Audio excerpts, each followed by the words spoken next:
Hello, everybody, and welcome to the More Sugar Podcast. I am your host, Amanda Callender. We're here today where we have conversations to help, heal, and encourage. For our new people that's joining us, the More Sugar Podcast is derived from the book I wrote, Sugar in My Grits, Grief to Gratitude Through Grace. I released the book in the middle of the pandemic, and I never got a chance to have a book signing. And so I started a podcast to create conversations around the book. So for my podcast, we have conversations to uplift. We talk about grief. We talk about anxiety. We talk about any trial that we've been through and we've made it through where we can, again, help, heal, and encourage somebody else. And I've been blessed, y'all, with some amazing guests. I would say that um, 80% of my guests are my high school friends, which is amazing the fact that they still fuck with me like that. That's one. And two is that they're doing great things in their lives. So that just shows the type of people that University High School class of 91 on produced. I don't know about no everybody that comes out of university Thanks. is doing some great things. I'm not even gonna throw shade. Everybody coming out of University High School from Newark, New Jersey, um, is doing great things. So we have right now Urana Lawrey was my classmate, and I picked Urana. I was going through. Urana is very inspirational for me. Every morning she puts out not just anybody can grab a quote from somewhere and toss it on into the atmosphere and hope that it sticks. But there's something I get from Urana that is very authentic.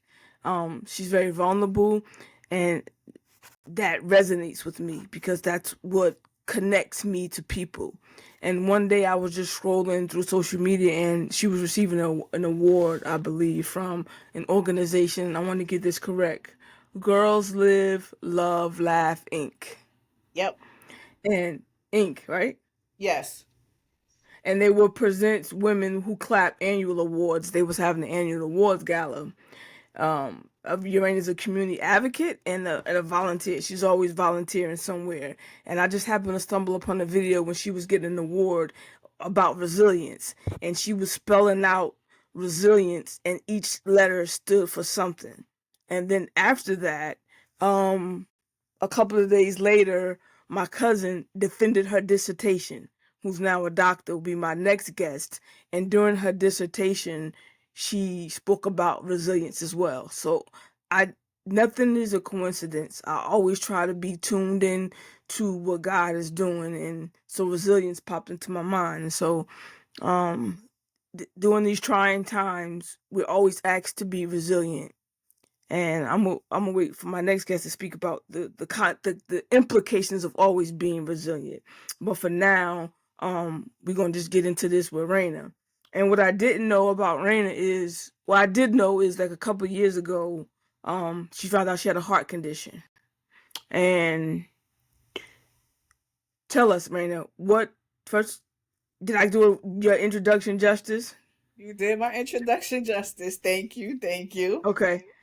Okay, so before we get into what your condition, what else are you into? Let's speak these programs. Let's put these programs out there. So I am a part of Gamma Phi Delta Sorority Incorporated. Mm-hmm.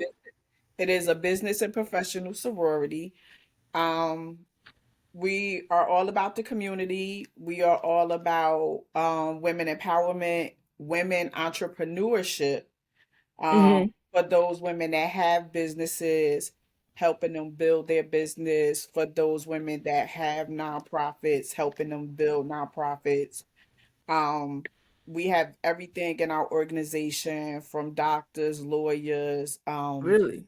yes, pastors. My sorority sister in my chapter is a pastor. She owns a nonprofit that's dedicated to domestic violence, something that she struggled with and went through. So she's a big advocate. We have women that have written books.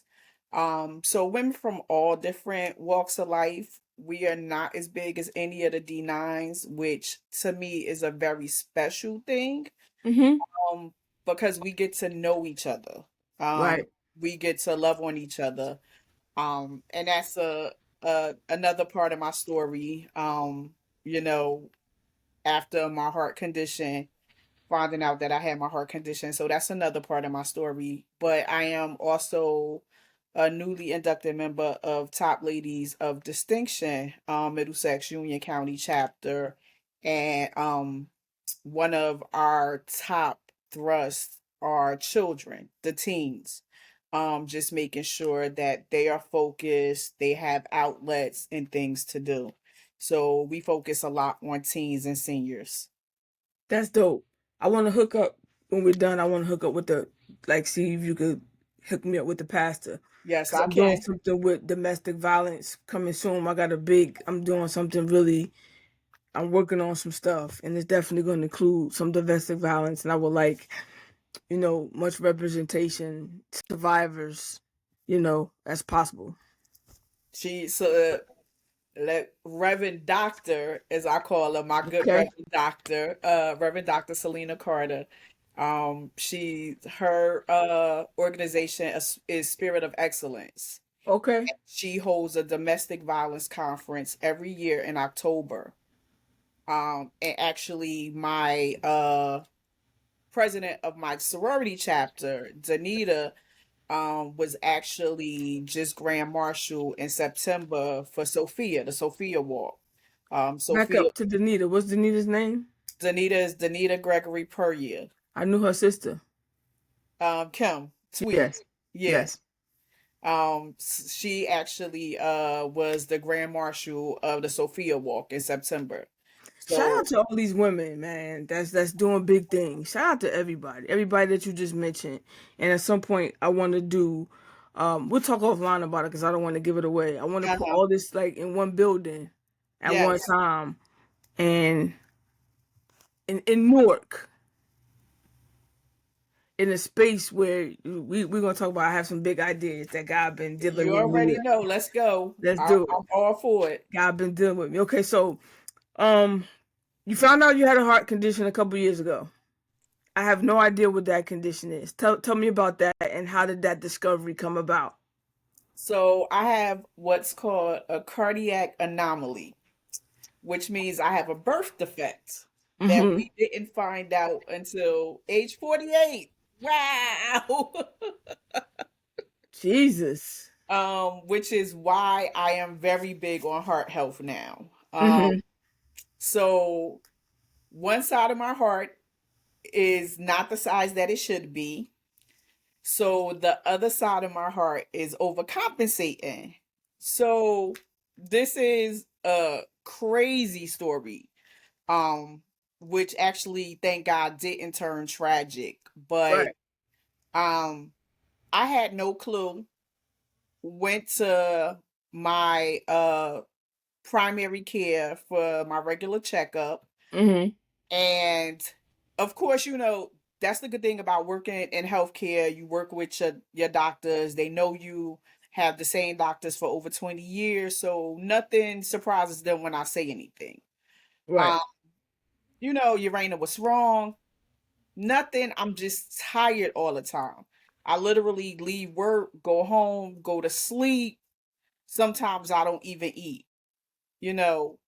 So of course we still thinking it might be the effects of COVID. Right. Long COVID, yeah. Right. What he suggested, it could be the stress from work because at the time we were going through a lot of changes. Again, thank God for working with your doctors. Mm-hmm. Um, Let me send you for a stress test. Let's just make sure everything good. So let me I know a little bit. So I was in the hospital and so how were your tropophin levels? Am I saying that right? So all my levels were normal, believe it or not. Really? Yes, that's Okay. was the crazy part. Because every time they took blood work, every time they checked anything, everything was normal, which is something that we always have to be careful of. Right. Um, got to the stress test, walking on the treadmill. Made sure I took the stress test before I started work, so wouldn't have no issues. No runoff. Right. She's looking at everything, looking at the monitor. Urana, you okay? I'm fine. Urana, you okay? I'm fine.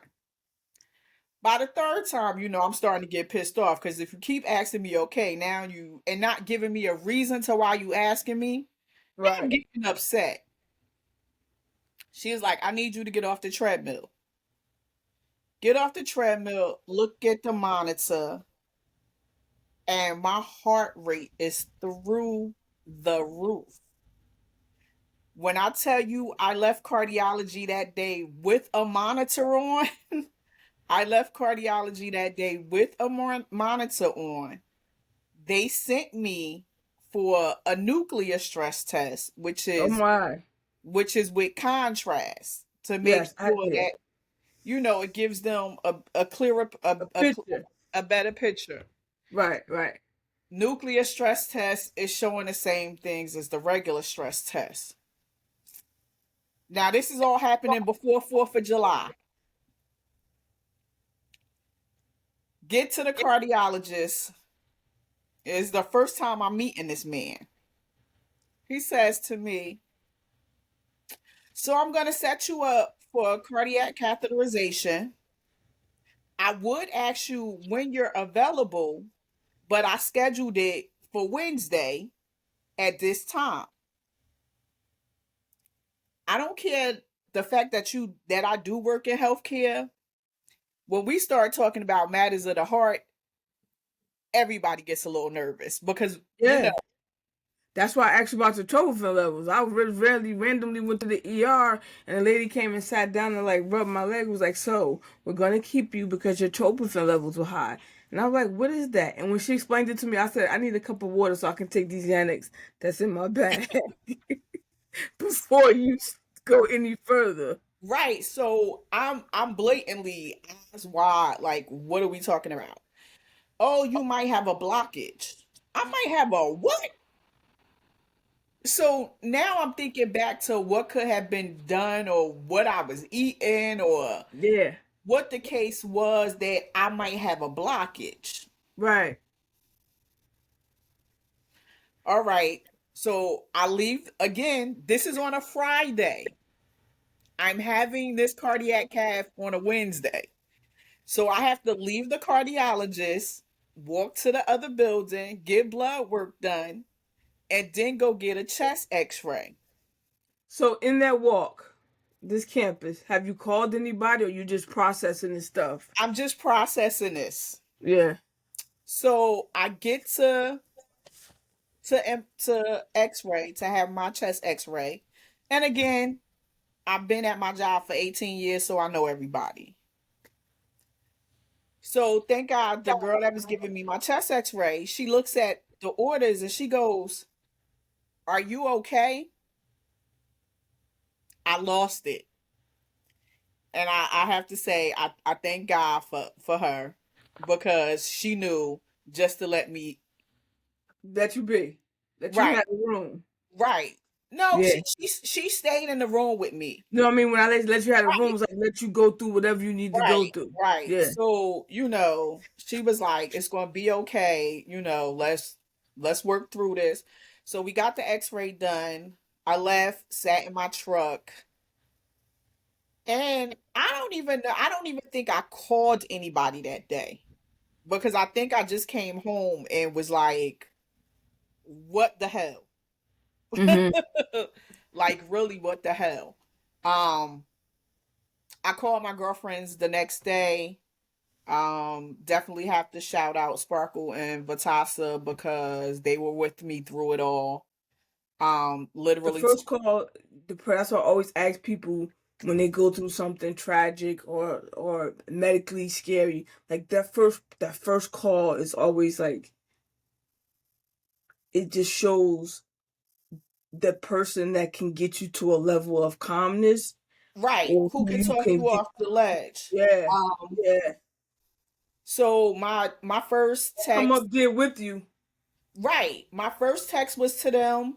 Um, And like I said, shout out to them. They took off work. They were with me for my cardiac cath. Usually always my first call is to my brother. My mother is still alive. Don't want to take anything away from her, but my first call is always to my brother. Um, I let my brother be because my niece and nephew's birthday was that weekend. So I didn't want to take anything Selfless.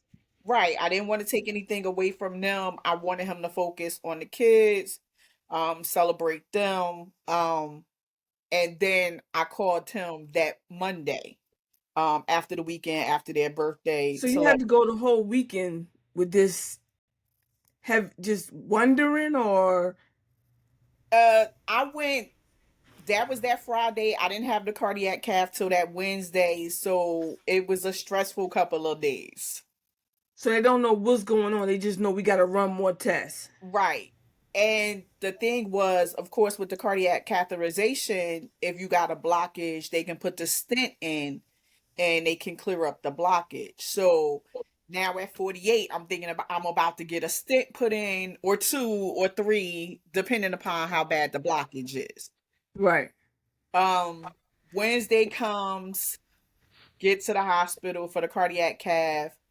And again, if you don't know, they either have to stick a wire through your wrist, and if they can't through your wrist, they stick a wire through your groin area.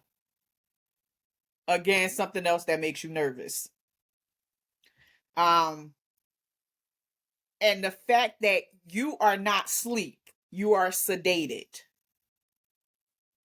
Because if they have to put a shunt in, they need to tell you to breathe to make sure that the shunt is placed right. So you're not asleep. You can hear every damn thing that's going on, everything that they're saying. So which is another scary part. Again, even if you work in healthcare, this is your heart that they're talking about. So you become what the hell? Um, wasn't as bad as I thought it was going to be. Thank you, Jesus. They were able to get the wire through my wrist. The doctor said, Urana, did you have a normal childhood? Oh, look, my lovely wife bought me a glass of wine. Oh, ain't that sweet? Um, if anybody knows, is okay, are you okay? Did you have a normal childhood? I don't know how you gonna take that, but I'm also a smart ass. So when he said, Urana, did you have a normal childhood? My normal's not your normal. What the fuck is that supposed to mean? It's Yeah, literally what came out my mouth. yeah. Um, so he changed the statement. These Yep. doctors are something else because my doctor and my wife said I have to have a cutting people off. But if I don't say sometimes if I don't say what Right then and comes to my there. mind right then and there, I'll forget. I So found out I had asthma, and I said, "Who develops asthma at 50?" exercise induced. So be careful when you exercising. I said it has to be because also with COVID, Right, we never went in the house to work. We stayed outside. I had COVID a lot, right. I remember. and I said to him, I was like, "Could it be COVID? The many times have I had COVID? Could this be why I've had asthma? I'm allergic to dogs, whatever, I am too. dander, all a lot of things, cockroaches and stuff like Oh, that." so we're in the same boat. Cause I said, who the hell is allergic to cockroaches? Till they told me that cockroaches shed like dogs. That's why we allergic to them. And I had to have a patient tell me that. He told me it's because I grew up in basically he didn't say the hood, but that's what he meant. He said, "Where'd you grow up?" I said in Newark. He said, "Well, um, urban environments like like like I was thrown away and the smog and stuff." I'm like, "Bro, I grew up. I'm 50 and now I have asthma. It's definitely COVID." I had a patient tell me because my primary care is allergic to cockroaches too. And trust me, he ain't grow up in the hood. But Right. it's because I cockroaches. didn't know they shed. I didn't know neither till a patient. I was reading the patient's allergy list, And I was like, "Oh, you're allergic to cockroaches too?" And he was like, "Yeah." And I was like, "Yeah, they just popped up. You're allergic to cockroaches. Like, I'm gonna go get a cockroach as a pet." So he started laughing and he was like, "Are you allergic to dogs?" And I was like, "Yeah." And he was like, "It's because cockroaches shed." I had no idea. So we learn something new every day. My list was like this long. Oh This yeah, is my first time ever taking an allergy, like the blood work allergy yeah, test. And it came back crabgrass, pet dander, some yep, other things that Bermuda grass, some things that I couldn't even pronounce. And now I have a maintenance inhaler. I yes. have two. I have a maintenance one, and I do a singular, and I have an emergency inhaler. So I'm walking around with all, and I don't like, man, I'm not gonna use this shit until one day I was like, oh no, I need my inhaler. Like when I wake up in the morning, you take 2 squirts a day, and then the other ones, the albuterol for emergencies. But yeah, I think I take allergy meds 365 days a year. yeah, there's no allergy season for us. Nope. So what was the outcome of the cardiac test after you have the testing? So he told me that he told me he was like I didn't have a blockage. Okay, good So news. right. So he literally called my cardiologist because it was a different cardiologist that did the procedure.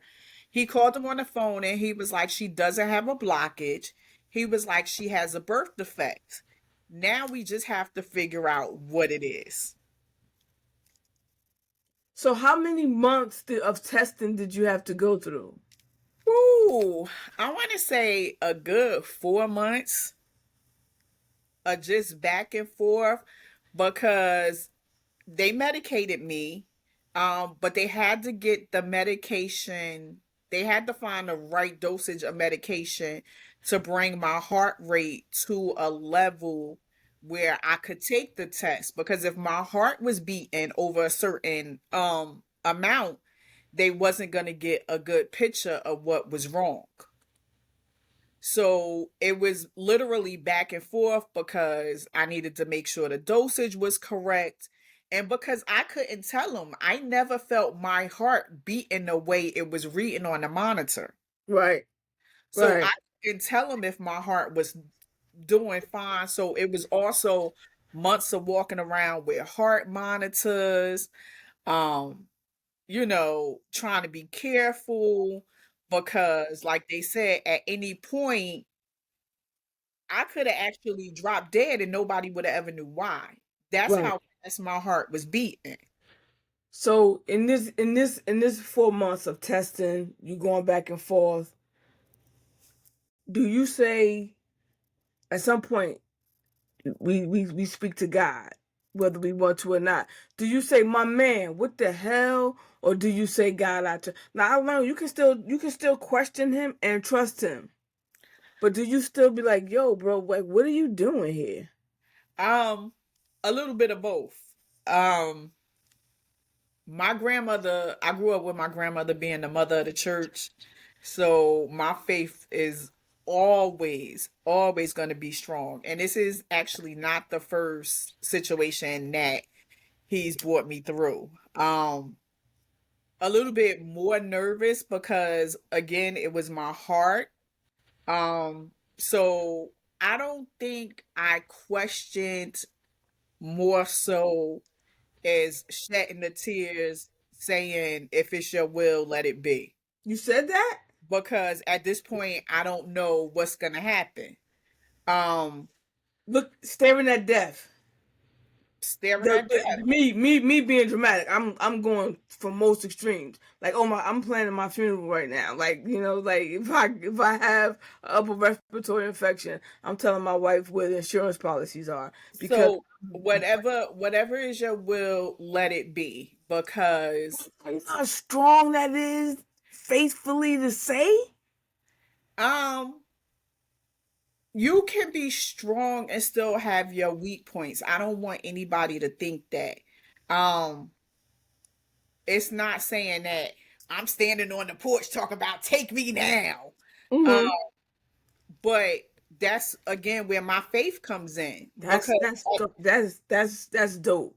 at the end of the day, he has the ultimate say. So no matter what my doctors said, I Right. knew at the end of the day he had the final say. So if honestly with anything, and I'm gonna cry, I cried, I still cry.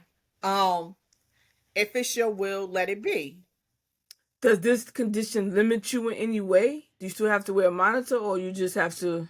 So I'm medicated. Um, it doesn't limit me no more. Um, still trying to get my strength and my energy back up. But for the most part, still out here acting a fool, um, Enjoying life. enjoying life, and just trying to make sure that there is purpose behind everything that I do. That was one of my questions. Like, do you think that you found your purpose? So I've always questioned my purpose. Always. You know, what what am I good for? What am I good at? What What am I good for? This is um yes. Write that down. and you see, and it's not comparing your life to anybody else's, but you see what everybody else is doing, and it's Because of like, social media. um, right, most definitely, because we didn't have this issue growing up. Right. Um, but what what purpose do I serve any and everybody? Right. Um, what purpose do I serve myself? So I had to think long and hard about it, and honestly, I'm an 100% supporter. That's me. Yeah. 110%. I that is my purpose. That is my purpose in life. I'm going to support you. I want to say in the beginning of your endeavors, because once you start taking off and skyrocketing, everybody is going to be around you. Yeah. So, But let me tell you something. We never forget the people like you that was there when no, I know I don't. I can't say some people get to where a point where they outwardly forget who, right. where they come from. I pray for humility. My everyday prayer, aside from the safety of my family, is for humility, to always stay humble. So my thing was, because I lose a lot of friends because I go quiet, and Why do that's you go quiet? because that's a coping mechanism for me. Is it Um, that you're going through something and you when don't I feel like go through talking about it? when I go through things, I become quiet. When I see certain things, I tend to distance myself. Um, because especially if it's a group, everybody doesn't get the same version of everybody. Mm. So if I see something, or somebody treating somebody a certain way, or treating me a certain way because they want to treat this one better, then I tend to back off. Or Mm-hmm. let me claw at this one, get my claws in this one a little bit deeper, because this one has more to give me or more to connect me with than this one who was with me in the trenches. So I tend to distance myself a lot. I get quiet, um because I want people to see for themselves. Everybody doesn't get the same version of everybody. Um I That's distance, that's that's game right there. Everybody doesn't get the same version of everybody, and women always wonder why my friendship with Samantha is different than my friendship with right. Cassandra. And Cassandra and Samantha having conversations. Well, we I don't do that with Mandy. That's because that's not what your Right. purpose with Mandy is for. Exactly. Yeah. Um, and also because if you want to be close to that person, I'm always going to be there. I don't have any bad vibes with anybody. If I distance myself, I have a reason behind it. Right. Um, so I So let do you you normally eventually end up like once you come out of your shell, do you end up telling them, or you wait until they come and figure like, actually, hey, what's going on? Um, for the most part, if you know me, you know that's a coping mechanism for me. So you'll give me my space to whatever it is, get myself together. It's not always a good thing. I don't say, "Oh, I'm perfect." You know, I don't think that's a good coping mechanism, but Right. that's the way I deal with things because um at the end of the day, and I've lost friends for saying this, you can't be the friend to me that I can be to you. Why? And Because people should, if I always say friendship is fluid, right. it's supposed to go back and forth. So if So you incapable of giving me what I give you, let me explain this to you. I can accept you not being a friend to me that I can be to you. Want to know why? If you call me at 2 o'clock in the morning and say, I need you, X, Y, and Z, this house is empty. yeah. I can jump the fuck up and be on the road. If I call you at 2 o'clock in the morning, you better go in there and take your ass and talk to Kayla and make sure she good. You got to make sure Jax is good But doesn't before. mean I'm not coming. Right. It doesn't mean you're not coming. But if you can't come, I have to remember that you have a child and a wife at home. Gotcha. I understand that. Okay, I'm thinking those limitations are different than personality issues. No, That you're just a fucked up person. no, No, Mandy might have shit going on at home no. that she can't make it. So I Right, understand as right. opposed Mandy to can't jump up in the fashion got you. I can jump up. Yeah, So yeah, I you can can, respect that. I can right. So respect that. you can't be the friend to me that I can be to you, but I Respect. also accept that. Yeah, respect. Right. I know my friends that can jump up at 2 o'clock in the morning. I know my friends that might have to be my second call. You know, I'm okay with that. But on the flip side of that, there are I can count on my hand a number of women that when the phone rings at 3 o'clock in the morning, first of all, I can't side eye me like, who the fuck calling me at 3 o'clock in the morning? Right. Right. Where I can go. My one of my friend Rachel, her mother was really sick. And I'm saying, okay, like when she dies, I have to go. I'm not sure when. I'm not sure what we're gonna be doing. But I have to go. But when she died, when I get this phone call, I have to go. And she understands that. So this is a double edged sword. This you Right. But not you being able have to expect things from people, and then people setting like, okay, my friend, like certain friends get past that. right. But again, I'm okay with that because you have a family. So Right. not saying that you don't want to be there for me and not saying that you're not going to come through for me, but you might be there in a different way. You might stay on the phone with me till that person get till somebody else get there. As long as it's some type of support. Right. That's Right. we gotta we women. I'm glad my circle is. I'm not opposed to meeting new people because Right.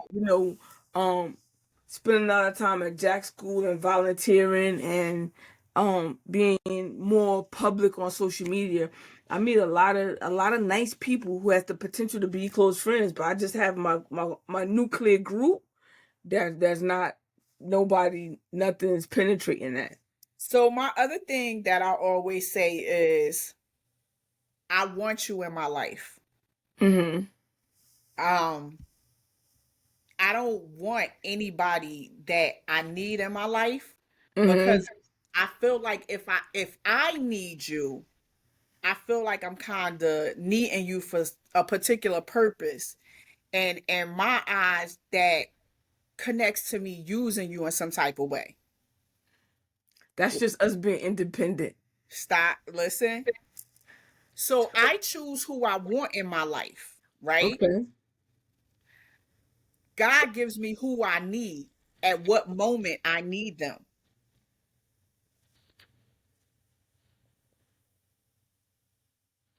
Preaching now. So I don't go around needing people.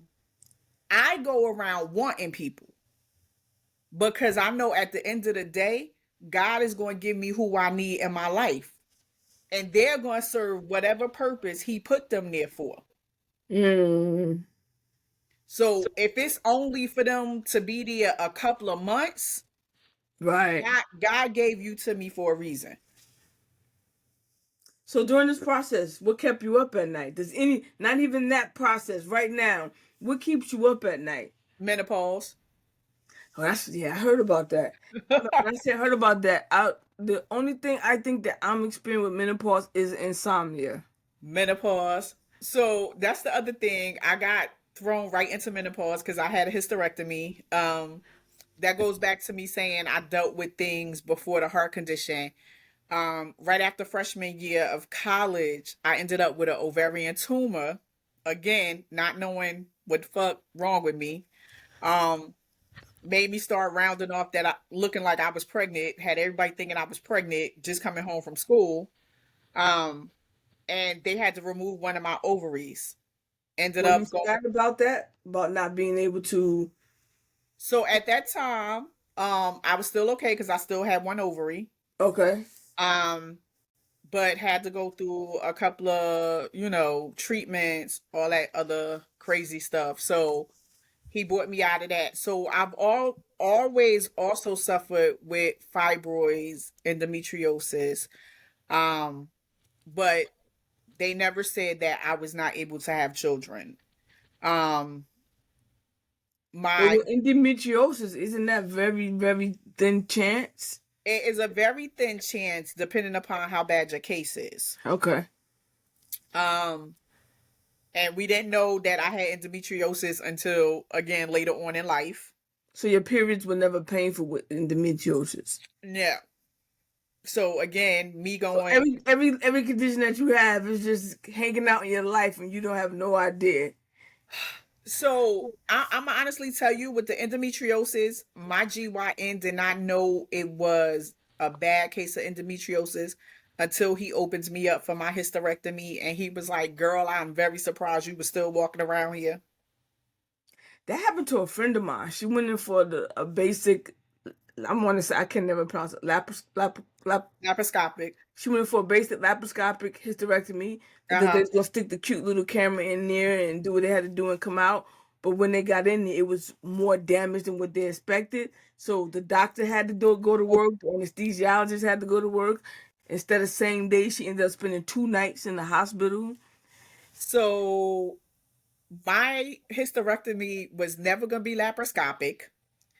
My doctor told me, "I'm opening you." I'm cut like a Like, C-section. yes, I am cutting you open because I don't know what I'm getting into. Because the last time I had been cut open was in 93. So I refused to go in laparoscopically and then in the middle of surgery have to cut you open. So Right. I'm cutting you open from the start. Um, and literally my insides were so bad, he had to call a general surgeon, one of our general surgeons, to come clean it because I had so much scar tissue. Because again, the last time I had surgery was in 93. He had to call one of our general surgeons to come clean me up to make sure that I didn't have a bowel obstruction. So, yeah. And my hysterectomy was just a year ago. So after the heart condition.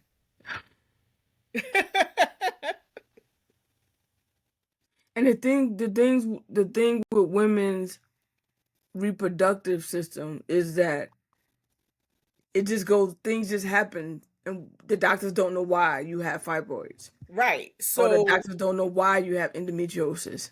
so his goal was to, because of course I still had the one ovary. His goal was to leave the one ovary because he didn't want to send me directly into menopause. But unfortunately, that ovary was so damaged that he had to take that as well. So that's what sent me directly into menopause. So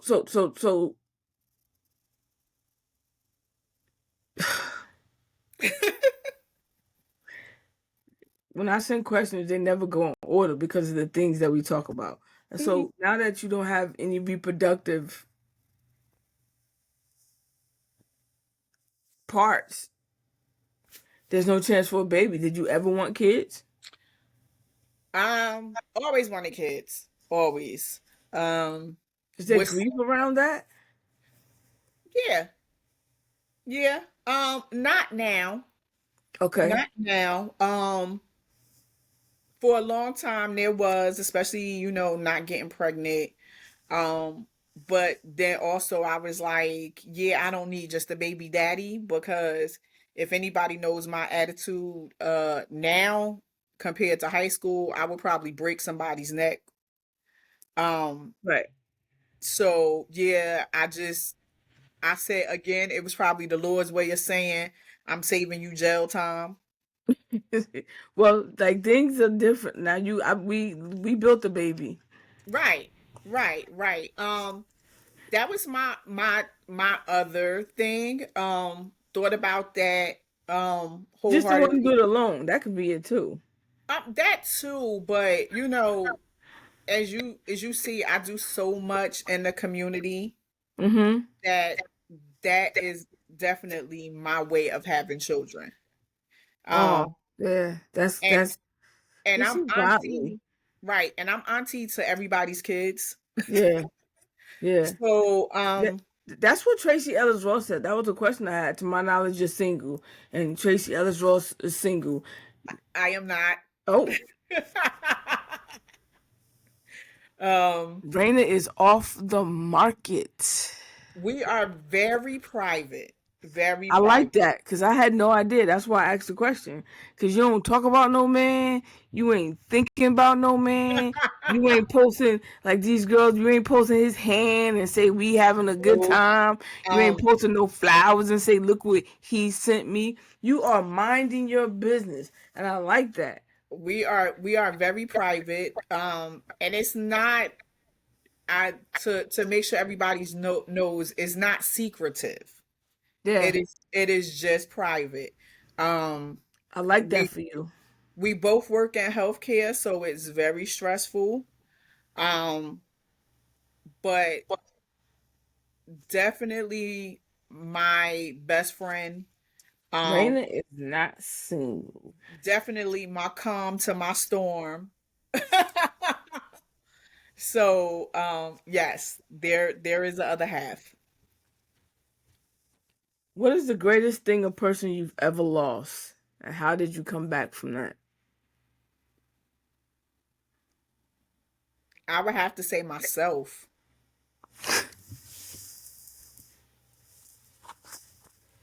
Um, You are dropping these gems, myself. myself. Because at one point I got so caught up into being the person everybody else wanted me to be that I didn't focus on who Urana wanted to be. Or not even say focus on who Urana wanted to be. I didn't know who Urana wanted to be. So I was so caught up in this person wanting me to do this person wanting me to do that. Um, that I'm just like, yeah, yeah, because I want to stay busy. I Right. I want, and I want to be a part of my friends' lives. So it's like anything that they would say, I'm always there. I'm always, so I had to learn the difference between being a supporter Mm-hmm. and basically doing something because somebody wanted me to do it. It was like, are you just going to support them because you want to see them thrive?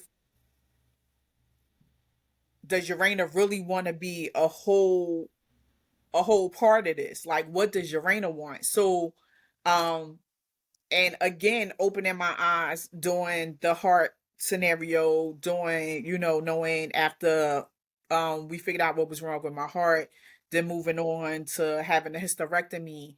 I think that was a time of focus for me. Of saying, what do you want to focus on? Where are you going in life? Mm-hmm. What's your main goals? Um, and that was really when I learned that, you can't be sad when people leave your life, because everybody leaves your life for a reason. Um, and I did my part. Again, I'm a supporter. Yeah. So I'm a be that supporter and that friend when nobody else can be there for you. Because unfortunately, I know how it is to feel like I don't have anybody. Not to say that I don't, but just to feel like I don't have anybody. And that's I kind of got that vibe, but I also don't want to assume things about people. So that's why I asked, like, when I dropped my book and it announced, and if you, depending on where you got it from, if you got it from the printer, the Right. printer was selling it, Amazon was selling it, and I was selling them directly. And so you got it directly from me. I signed and sent out um every book that came Right. through my website. And the first order was from you. And I was like, wow, like literally the first order was from Urana. You got the first book. And I was just wondering, like, is this like sheer support? Or is she experiencing um some form of grief? Because I always want to double back to people, even if it's years later, and get their feedback on the book. Like, did it help you do something? Or you just let me grab this to support Mandy on her journey? So I want to say a combination of both. Okay. Um, and again, what people don't realize is grief is not always putting somebody in the ground. Right. Um, we can grieve a person that moved to the other side of the world that you thought was going to be your best friend forever and they're Yes. not. Um, We can grieve lost jobs. right. So, grief is, whether people realize it or not, 365 days a year. Um, and everybody doesn't handle grief the same way. Um, I've lost a couple of friends that were younger than me within the past couple of years. And I don't honestly think I've still grieved because when it came down to it, I had to be strong for their families. Um, one of my girlfriends that passed away, she was her mother's only child. So it was being a strong one, helping her make sure this was done, helping her make sure that was done. Um, and I bottle up a lot. Yeah, if you I don't used if to. if you don't let it out, it's gonna break out. So when I finally do explode, there's always an issue, and it's never a good issue. Which again is something that I'm learning to deal with. But again, it's because people expect that of me, but I can't live up to everybody else's expectations of me. I have to live up to my own, and I have to deal with my own because at the end of the day, I have to come in the house to myself, and I'm the only one that has to put up with With me. me. So I have to deal with myself the way that I have to deal with myself. So honestly, I don't like upsetting people, because I don't want to be upsetted. I don't want anybody to make me mad. I don't want anybody to trigger me. Um, but at the end of the day, I had to start putting myself first. And I've lost a lot of people. I will continue to say that because I chose to put myself first, especially now during the whole menopause thing. A lot of women think that menopause is just hot flashes, night sweats, and mood swings. Baby, I'm so emotional, and this is a side of me that has never been. Mm-hmm. I cry at the drop of a dime. So Really. somebody can say something to me that would have never triggered me in the past, but will trigger me now. And that's what I'm not telling you to walk on eggshells around me, but that's what we have to realize now when our friends tell us that, okay, I'm going through menopause or I'm experiencing this. And then you have to remember I'm medicated also because of my heart and because of the allergies. So all of this coupled with menopause is not an easy feat. Right. because we got to think about the side effects of the medication. We got to think about the side effects and the hormone imbalance from menopause. And all of this put together is not easy. So, where people think that I'm reacting or acting in a way that is unfriendly, I'm truly not. I'm trying to get a grasp and a handle on this new situation in life. Mm-hmm. Mm-hmm. So it's a lot. That's And resilience in itself. But when you think of resilience, what is resilience to you? Because people throw the word around a lot. Like I'm just growing up, we were just trying to survive. From my perspective, growing up in the projects, in the hood, with the drug use and the drug dealers, and commuting to, because once you go to university, you're outside of your district school. right. So So you you gotta leaving walk your past area your district school where and you now become they the looking at you nerd like they think you better. better You than think you better everybody. than us because you don't have to go here, and you got to deal with that and other familiar fa- family issues that you had to deal with when they what we call resilience now. I was just surviving. And I think for me, that's what it is. I'm just trying to live. The women who I received awards with um was a class by themselves. We had one that was in a wheelchair because she's paralyzed because she got shot. Um One that basically grew up raising herself because her parents were addicted to drugs. And to look at them now and see that they have college degrees, they're in a position of power in their respective fields. They have children who have made it through those obstacles. Um, One of the things that I said in my speech is our trials don't define us, they refine us. Mm. So we can't let what we're going through, we can't use that as an excuse. We can say, oh, I'm dealing with this. Okay.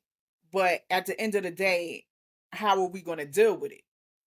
You're Hmm. dealing with it, but how are we going to deal with it? How are we going to overcome? Um And sometimes it makes you a different person afterwards. After you go through something that's whether it's so traumatic, whether it's emotionally exhausting, whether it's spiritually exhausting, or whether it's physical exhausting, and you're being resilient.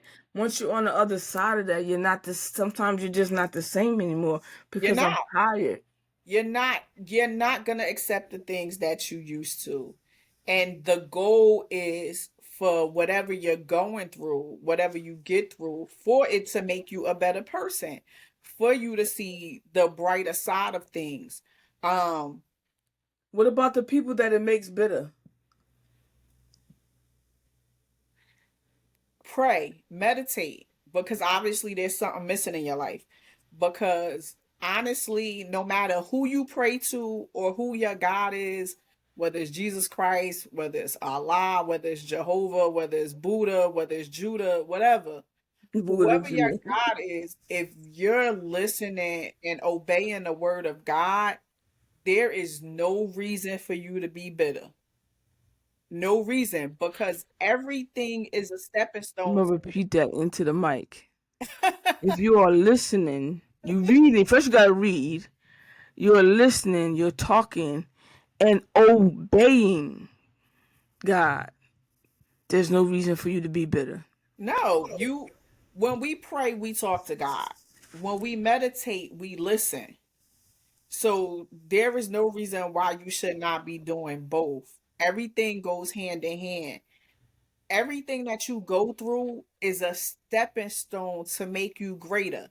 Somebody said we were at a banquet and a woman said everybody's definition of success is different. Her definition for her was going home after working her 9 to 5 and be able to spend time with her family and not be tired. I can Somebody dig else, that part. somebody else's definition of of being successful might be to own their five Fortune 500 company. You define your definition of success. So everything that you do is a stepping stone for you to be one step closer to your dream of success. I don't want to run a Fortune 500 company because I don't want to have to deal with 9,000 employees. I'm Right, sorry. That's not my dream. right. My dream is to make everybody a better person. Um, and I have one of my friends that's going through something right now, and I pray her strength in the Lord. Um, but she actually called me, which she can, at 2 o'clock in the morning, and she said, I know what you've been through. She said, you told me what you've been through, so you know what I'm going through. She was like, I'm having a bad day. And I just need for you to talk to me so I can get through it and over it. And before we got ready to hang up, she told me, she said, if you don't realize what your purpose is, she was like, then I need you to focus a little bit more. She said, because no matter what happens to somebody, she was like, you are the first person to pick up your phone and talk them through it. She was like, and it has no effect on whatever you're going through. She Hmm. said, but because you're so used to going through things, she said, you're quick to pick up the phone and talk to people. That's being a light. It's And not too many lights out here. I said, my grandmother, I had to think about it. My grandmother was that way. I Yeah, would wonder why my grandmother, I would come in the house and she would be on the phone for 3 and 4 hours with one person. my grandmother was the same way. She would be on the phone for 3 and 4 hours with one person. Um, my grandmother again was the type of person that would give you the shirt off her back. So me wanting to stay in the community and volunteering is also just, I guess, me paying homage to my grandmother, me being that continuation of my Mm. grandmother. You're her legacy. Speaking of like what if you had any advice? We're 50 now, right? 51. So if we could go back and if you even though you just went back to the building, you did some volunteering at the high school. Yeah, I I'm did. I'm sure that was so surreal. It was. It was. So if you could walk in that hall as 50, I'm 51. I'm assuming that you right behind me or I'll be 51 in November. okay. So if you could walk in those hallways and see a younger Urana, let's say 17, 18, what advice would you have to give to her? Honestly, just keep pushing. Keep pushing. It's going to be okay. No matter what you do, it's going to be okay because giving advice to our younger selves, and if it was realistic, would change the trajectory of things.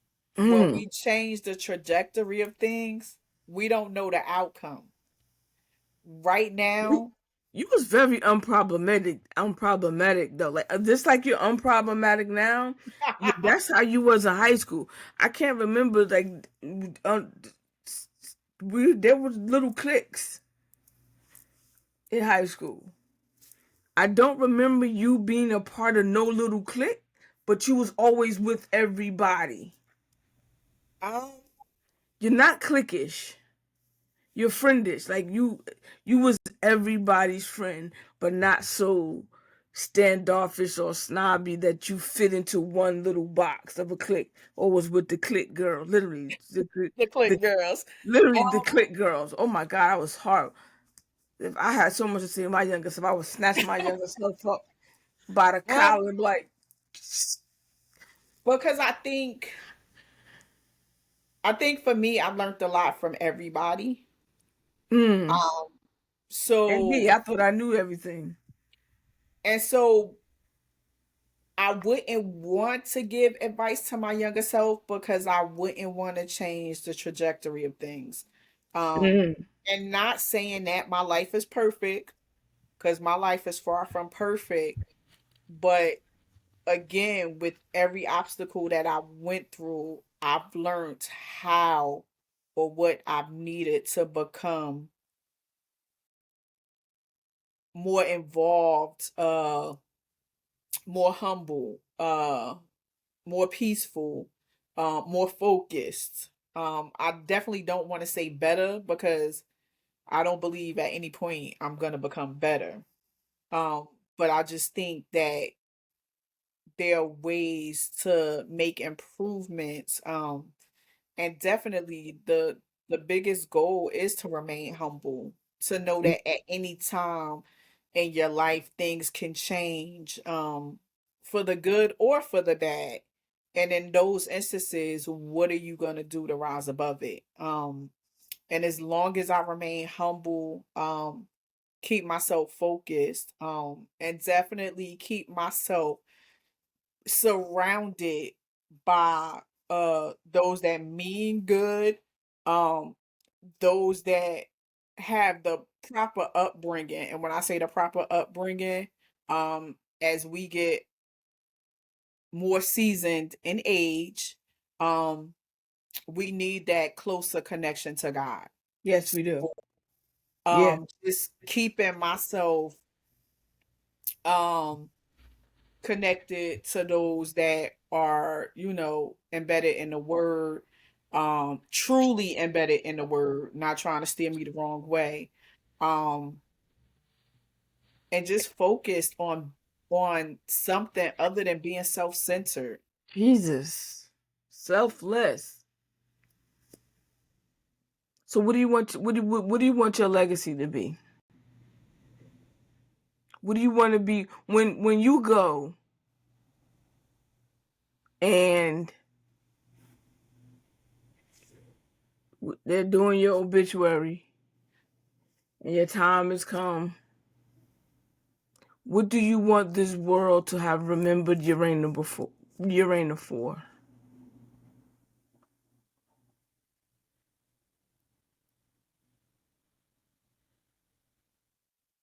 And the legacy doesn't have to be like I used to have very superficial legacies. Like I would walk through the hallways of the hospital and I would see The the so and bricks. so family cancer center. And I always say Yeah. I want to buy a wing. You know, I want something more. I mean that helps, but I want to know that I For me, just remember if I blessed you in any way. And again, it doesn't have to be, we're not talking about monetarily, um, but I'm talking about emotionally, spiritually. Um, if I blessed you in any way, um, just remember me for that. And it doesn't have to be all good, because at the end of the day, even if I was a tyrant to you, you right. got something out of Yeah. that. You learn, You got something out of my foot on your neck. right. You learn not to fuck with people like me. You got something out of that. Wow. So, if I blessed you in any way, just remember me for that. That's dope. If I blessed you in any way, remember me for that. Well, so far you're doing great because that's what I remember to reach out to you and have you a guest on my podcast because each and every day, and I just want to encourage you because sometimes we wake up in the morning and we're having bad days and we just don't feel like we just don't feel like spewing positivity. And sometimes I'll be driving if I didn't sleep well and a word drop in my spirit to make a video. Y'all know how hard it is for me to get up there and make a video, and how I wrestle with God with so much. And So I'll I be like, I don't actually feel like it. He'd be like, but I said, so I actually just started a Instagram page, and it's just, I didn't reach out to anybody to follow it, but it's just for me to put up like different quotes of how I'm feeling. Some are positive, some could be having a bad day, and this is what you do. Um, I got some yoga poses up there, but it's called Uplift Me Health.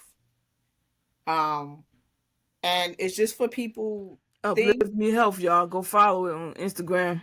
Um, and it's just for that. It's up trying to be uplifting, letting you know that you don't have to fall victims, not even victim, but you don't have to live up to everybody's expectations. There are bad days, there are going to be good days. Then we move on to make sure you meditate, poses for this, poses for that. So it's a combination of things, and it's just for upliftment, learning how to understand the impacts and how we can transform our lives. Wow, that's amazing. That's amazing. I want to. I just want to take the time again, even though I said thank you, like in text messages and emails, just to take some time to have like a real and raw um conversation with me and set me straight. Raina got a man.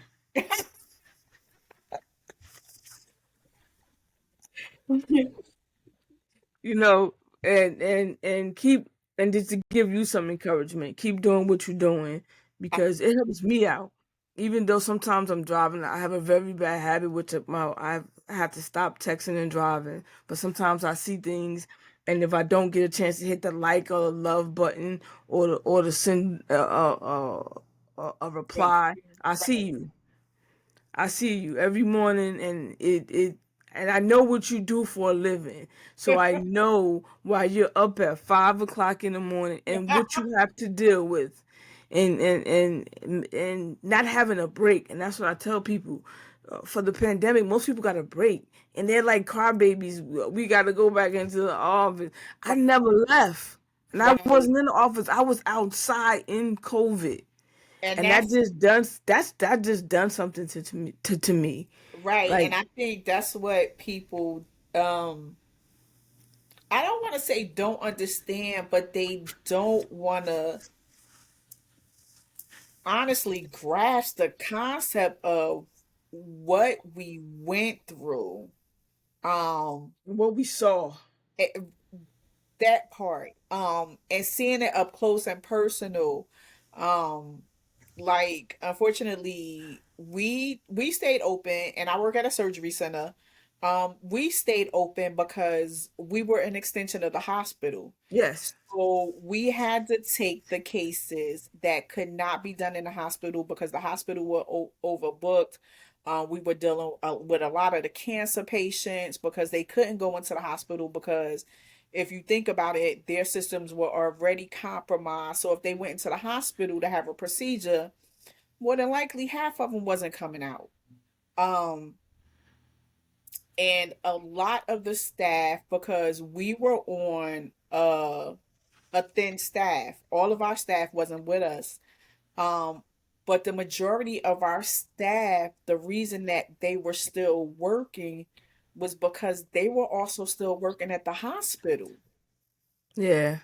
So it was a lot to lead a surgery center and to go to the hospital and to be testing patients, operating on patients, and Worried about your own safety. and coming home and again, worrying about if you were going to compromise for somebody, you were going to compromise your family or your loved one. I stayed away, and it's a very big difference when you live in a house with somebody and you don't. So everybody's like, "Oh, it was peaceful." Yeah, it was peaceful, but I couldn't go nowhere. It's a difference between being Yeah. able to go someplace and Yeah. being mandated to your house. Like, Yeah. okay, I want to go to dinner now, so I can go to dinner now and I'm good, even if it is by myself. But I couldn't even go out and go to the mall and walk around the mall. So leaving work and dealing with all of that and then coming home and being in the house with your own thoughts, was fucking insane. Yeah. So that definitely put a lot on me. That sent me through a whirlwind, a downward spiral. So again, shout out to my friends that helped me through that critical moment in my life. Um, but you don't understand the things that can trigger somebody. Um, so again, grace and space. Grace and space. I'm gonna credit you for these stuff I'm writing down. Grace and space. Grace and space. We I gotta give give, people grace and yeah, space. yeah. I'm writing all this stuff down because I'm pretty much finished my second book. My second book covers um it came out in June. It's gonna be 5 years. So I'm trying to Okay. get something to commemorate that. But it covers from that until me turning 50. And in that I wrote this amazing book about grief. I thought I was healed. And I'm out here dispensing advice like I'm Dr. Phil with my chest out, and no, not that, worse than Dr. Phil. I thought I was Fraser Crane, Oh Lord. right? And so I mean, I was giving good advice, and everything was going great, and then my brother dropped dead, Right. and so Everything just came it back. questions everything that you thought you You wrote. would, Everything you wrote is like, do you believe this now? right. And so that's what I'm working on, and I just want to say thank you for coming, and we got to hook up like behind the scenes because Yeah, it's we like do. it's a lot of good that I could come back to my city to do, and not just come back to my city. Uh, we could take the show on the road. Like Let's that's my get ultimate it. goal, to have live recording podcasts in every city. I'm gonna start at home. I'm gonna come to Virginia Beach. I'm coming, different cities like every other podcast to do, but I Right. wanted to be with like my people who I know Told been you, through some stuff and got some gems. my goal is to make sure that everybody learns. It's not about attention. Like, and you definitely have to let people know that. And I think that's why a lot of people are so shy about sharing their stories, because people think that they're attention seeking. Um, and I was like that for a while, never wanted to post anything personal. Right, Um, but again, you never know who your story can touch, and you never know who is watching, because I'm gonna tell you, when they reached out to me to be honored, I was like, for what? What I do? I don't you think I being you. I don't think I did anything amazing, you Oh, you know? do amazing. You do amazing. I watch you do amazing, and that's the humility of it, Like, right? I You don't do think I amazing work in the community, and you just people just see you for that, and so but you you don't think deserve it. right, you don't think people notices. Um, I am very undeserving. I feel like I'm doing things that everybody should be doing. Yeah, yeah. People should be. If everybody did what they were supposed to do or what God told them to do, if we stop blocking the Jesus vibes, our community would be so much greater. So I That follow Jesus. I follow Jesus vibes, and I finally, as and I'm again, in this, that goes back to who you surround yourself with. You know, yeah, again, I'm surrounded by a whole bunch of positivity, and I love it and appreciate it. You know, I would have never went back to the school. Rachel called like, "Yo, just sent the text message with the flyer. What you doing Saturday? Same thing you did about the podcast. What you doing Saturday?" I I said, "I'm guess I'm talking to you. with you." And she inboxed me about the PTSD episode. I was like, let's do it. And I don't Right. have I don't have a problem sharing my platform with people.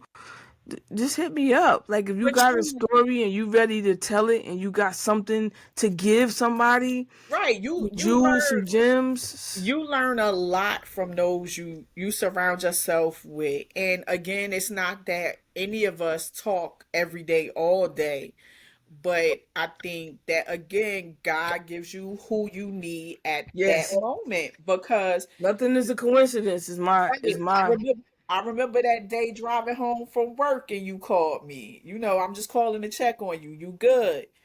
yeah So I again I choose who I want in my life, but I'm a firm believer in God gives me who I need. yeah And just like now with my induction into top ladies, the three other ladies that were in my cohort, um, I can't thank them enough, you know, just praying with me, being there for me.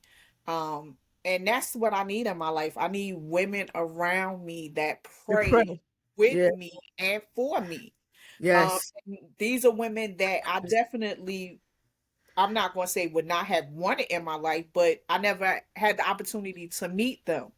So God knew that I needed them at the time that I needed them. Yeah. Yeah. So, you know, we have to be open to receive what he has in store and planned for us. Amen.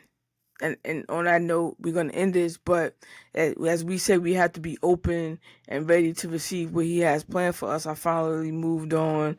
You know, my son has been saying for a very long time that he wanted to take his art and put it on some merch, and so that's what I've been working on. This is his right here. Let's This is go. a Now Jack's you know all drawing. now you know all I wear is t-shirts to work, so let's go. Let's go. We got a Jack's drawing, and we got. I finally, you know, I got that's another story I gotta tell. Once it gets done and we launch it in a couple of weeks, once I tell you that story, you're gonna be like, "What?" Nothing but God. Nothing but God. And I just That's want to thank you for taking your time out on the Sundays is sacred. We get to rest and it's a nice day here. I hope it's a nice day there. it's not as nice as yesterday, but it's there. The I just sun is want to shining. thank you for coming on to the podcast and dropping. You dropped some. Thank you I'm for grateful having that me. people always dropping gems, and I pray that God continues to shine His light on you, and that you continue to do what you do and just serving the community, and helping others, and never. I pray that you never fall out of your purpose, because sometimes people fall out of their purpose. I pray that you never fall out of your purpose, and Appreciate it. thank you for hanging out with me today. Thank you for having me, All Mandy. right. Talk to you later. Talk to you All right. later. Bye. Bye.